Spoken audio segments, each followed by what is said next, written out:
मित्रांनो, सेवाभाव परिवारमध्ये आपलं स्वागत आहे. आज आपण बघणार आहोत खत साठवण्याची प्रक्रिया. खत कसे साठवायचे हे आजपर्यंत बऱ्याच शेतकऱ्यांना किंवा बागकरी लोकांना कल्पना नाही. बऱ्याच ठिकाणी आपण असं बघतो की शेणखत असो किंवा काडी कचरा कंपोस्ट खत असो हे ओपनमध्ये साठवतात. म्हणजे जमिनीवर कुठेही ढीग करतात आणि साठवतात. त्यात काय होतं, पावसाचं पाणी येतं आणि त्यातले जे घटक असतात ते घटक पाण्याद्वारे पावसाच्या पाण्याद्वारे वाहून जातात आणि त्यात जे जीवाणू असतात ते जीवाणू उन्हामुळे ते मरतात. गांडूळ तर त्यात नसतातच, कारण की हे जे कंपोस्ट खत आहे किंवा शेणखत आहे यात हीट असते. शेणखतमध्ये हीट असते. तर शेणखत साठवताना काही ठिकाणी गड्डा करतात, खोल गड्डा करतात आणि त्या गड्ड्यामध्ये शेणखत साठवतात. त्यामुळे काय होतं, शेणमध्ये ना मिथेन गॅस असतो आणि तो गॅस एकदम हीट असतो, गरम असतो. जेव्हा खत काढताना बघत असतील आपण किती गरम असतं. इतक्या गरममध्ये तिथे कुठला जीवाणू, कुठला गांडूळ तिथे जिवंत राहू शकतो, तर ते अशक्य आहे. अशा ठिकाणी आपण काय करणार आहेत, आपण हा जो प्रयोग बघतायत हे म्हणजे गोल टाकीसारखी हे टाकी आहे.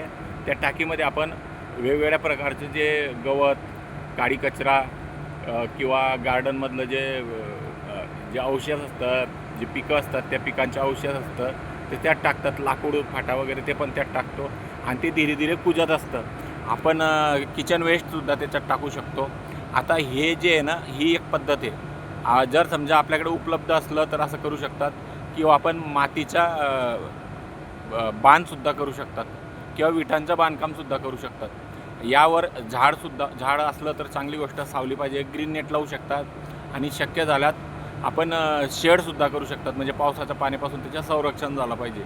इतकं सर्व केलं तर प्रॉपर पद्धत होते. परंतु जर समजा पावसापासून जर सोय नसली तर सावली केली तरी उत्तम. आणि हे जे पाणी जे पडतं आहे, हे जे आपण स्प्रिंकलर लावलेलं आहे, याचे जे पाणी हे मर्यादित असतं, जोरात नसतं, त्याचा स्पीड नसतो, त्यामुळे ते तिथल्या तिथे असतं.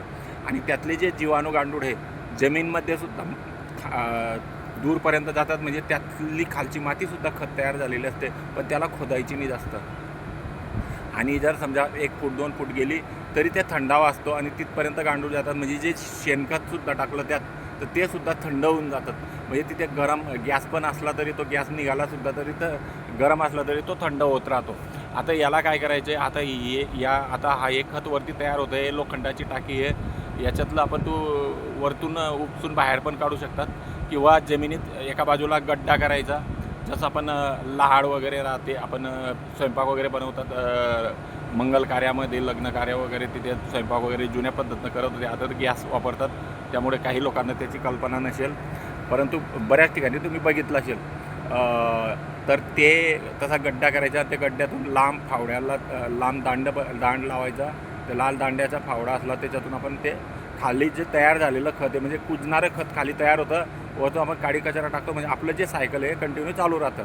असं पण करू शकतात. पण आपण जे मोठ्या प्रमाणात आपण याच्यात 200 लिटरची पाण्याचं बॅरल असलं तर त्यातसुद्धा आपण अशा पद्धतीनं करू शकतो. खाली एक होल ठेवायचं, त्यातून त्याला आपण गेट वगैरे सारखं बंद करून घ्यायचं, म्हणजे झाकडी लावून द्यायची आणि त्याला कडी वगैरे टाकून किंवा लॉक करून घ्यायचं. म्हणजे वरतून जे टाकणारं जे खाली मुरत राहतं, खत होत राहतं आणि त्यात पाणी साचायला नको पाहिजे. म्हणजे खाली थोडंसं 200 लिटरचं बॅरल असलं तर खाली त्याला ड्रेनेजसाठी होल पण ठेवायचे. म्हणजे पाणी त्यात साचायला नको पाहिजे जास्त, म्हणजे सडायला नको पाहिजे, ते कुजायला पाहिजे.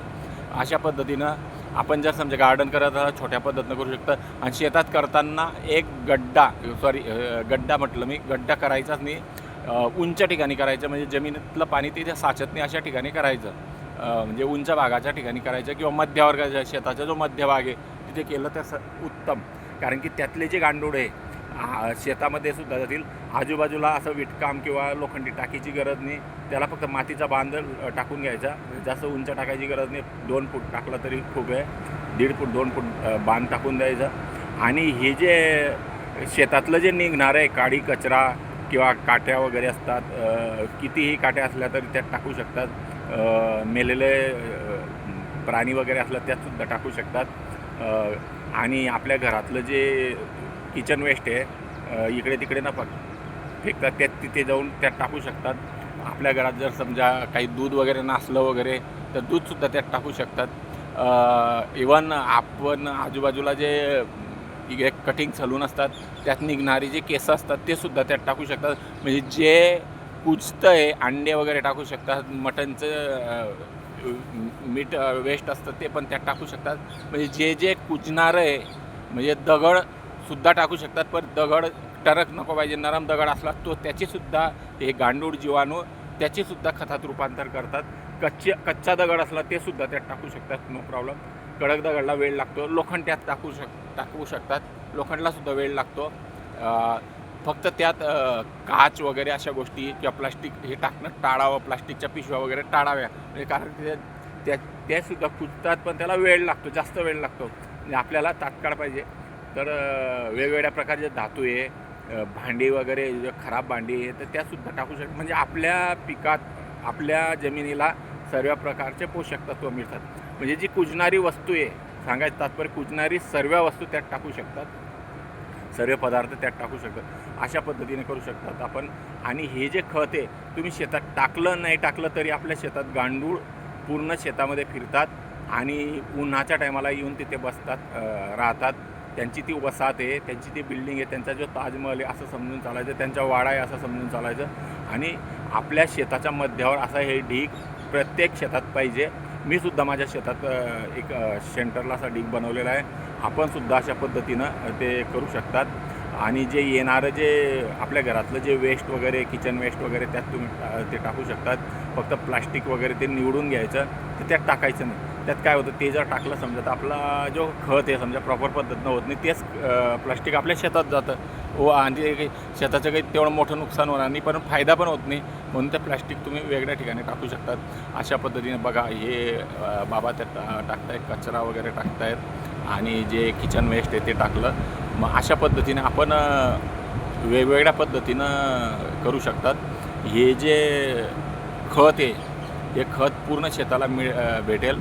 जर समजा आपल्याला सेंटरला जर ढीग करणं शक्य नसलं, शक्यता आहे करू शकतात. तिथे एक चांगलं नीमचं किंवा पिंपळाचं झाड लावून द्यायचं, झाडाची सावली म्हणजे ते झाडाच्या ईशान्य कोपऱ्याला ढीग करायचा. म्हणजे दक्षिण आणि पश्चिमकडून येणारं ऊन पासून संरक्षण होईल, म्हणजे सावली पडायला पाहिजे त्या ढिगावर. अशा पद्धतीने झाड लावायचं आणि त्यात वेगवेगळ्या प्रकारचे वेलसुद्धा आजूबाजूला चारी कोपऱ्यानं लावून द्यायचे आणि ते वेल त्या याच्यावर चढवून द्यायचे. म्हणजे ते एक प्रकारचे शेड तयार होईल. किंवा आपलं शक्य झालं तर आपण शेडसुद्धा ग्रीन नेट त्यात लावू शकतात. किंवा वेल चढवून द्यायचे, गिलक्याचे, कारल्याचे, दोडक्याचे सर्व प्रकारचे वेल त्यात चढवून द्यायचा. वेळ प्रसंगी आपल्याला तो भाजीपालासुद्धा कामात येतो. परंतु भाजीपाला ते घाण कचऱ्यात न घुसता पण बाहेरच्या बाहेर तोडू शकतात किंवा शक्य झालं तर तुम्ही मध्ये जाऊनसुद्धा तोडू शकतात. आणि त्यात वेगवेगळ्या प्रकारचे जीवाणू, किटाणू, साप, विंचू वगैरे सर्व राहतील, बेडूक राहतील. म्हणजे आपल्या शरीरात ही जे निसर्ग आहे, पूर्ण निसर्ग चक्र आपण तिथे पूर्ण करणार आहे.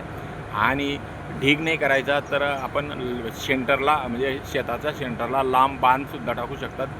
परंतु हा बांध टाकताना सेंटरलाच टाकायचा. बांधावर कधीही काडी कचरा चुकूनसुद्धा टाकू नका, कारण की तुम्ही शेजाऱ्याचा फायदा करणार आहे. कारण की बांधावर जर टाकलं समजा तर तिथेसुद्धा प्रक्रिया होणार आहे, गांडूळसुद्धा तिथे तयार होतील, जीवाणूसुद्धा तिथे तयार होतील आणि सर्व प्रक्रिया तिथे होणार आहे. परंतु ते जे जीवाणू आहे दुसऱ्याच्या शेतात, शेजाऱ्याच्या शेतात शेत सुपीक करण्याचं काम करतील. काम झाल्यावर तिथे येतील. ते न करता आपण जर सेंटरला ठेवलं, इकडे बी आपलंच तिकडे बी आपलं, यांतून त्यांतून आपलंच, अशा पद्धतीनं आपण ते करायला पाहिजे. आपल्याला हा व्हिडिओ जर आवडला तर आपण लाईक करा, शेअर करा. आपल्याला काय वाटतं त्याबद्दल कमेंट करा. आपलं जे जे चॅनल आहे, मी प्रत्येक वेळा आपलं म्हणतो आहे म्हणून तुम्हीसुद्धा त्याला आपलंसं करा. आपलं जे सेवाभाव चॅनल आहे समजा, सेवाभाव 113.7, सेवाभाव 1137, हा जो लोगो आहे, हे जे हँडल आहे सर्व सोशल मीडियावर तुम्ही ह्याच नावानं सर्च करू शकतात.